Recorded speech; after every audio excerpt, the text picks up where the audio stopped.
तो अभी तक तो संत गुरु रामपाल जी भगवान के खुद के 99% भगत ही इस बात से अनभिज्ञ हैं कि असली भगवान कौन है। अभी वो निर्णय नहीं कर पा रहे। 8 सितंबर का दिन आता है तो संत रामपाल जी का अवतरण दिवस मना लेते हैं। जून का महीना आता है तो वो दाढ़ी मूछ वाली कबीर जी की काल्पनिक फोटो को भगवान मान के पूज लेते हैं। अभी फरवरी का महीना आएगा तो गरीबदास जी का बोध दिवस मना लेंगे।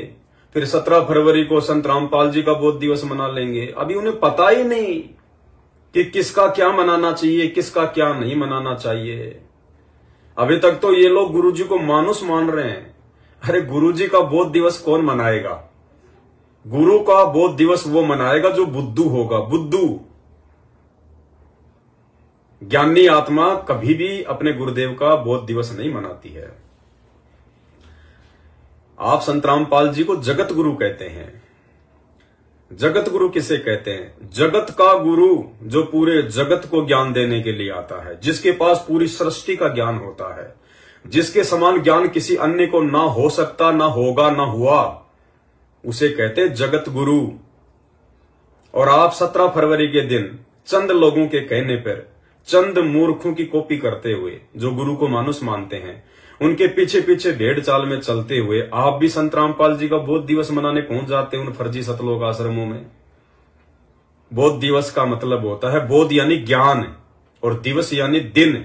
जिस दिन किसी व्यक्ति को आध्यात्मिक ज्ञान होता है वो दिन बोध दिवस के रूप में मनाया जाता है। अब एक तरफ तो आप संत रामपाल जी को जगत गुरु कहते हैं, महाज्ञानी कहते हैं, तत्वज्ञानी कहते हैं, और दूसरी तरफ आप ये भी मानते हैं कि 17 फरवरी 1988 को संत रामपाल जी ने स्वामी रामदेवानंद जी महाराज जी से नाम दीक्षा लेके ज्ञान प्राप्त किया। उससे पहले संत रामपाल जी को आध्यात्मिक ज्ञान का कै भी नहीं था।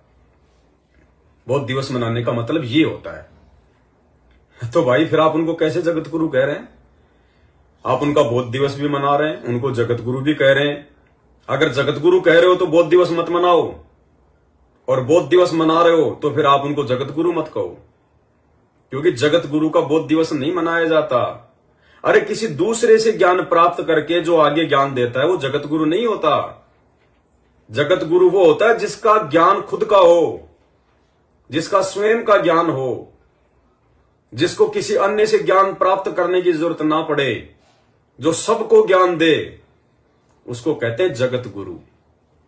तो संत रामपाल जी का जो भी व्यक्ति बोध दिवस मनाता है या आगे मनाएगा वो सबसे बड़ा बुद्धू कहलाएगा आने वाले भक्ति इतिहास में।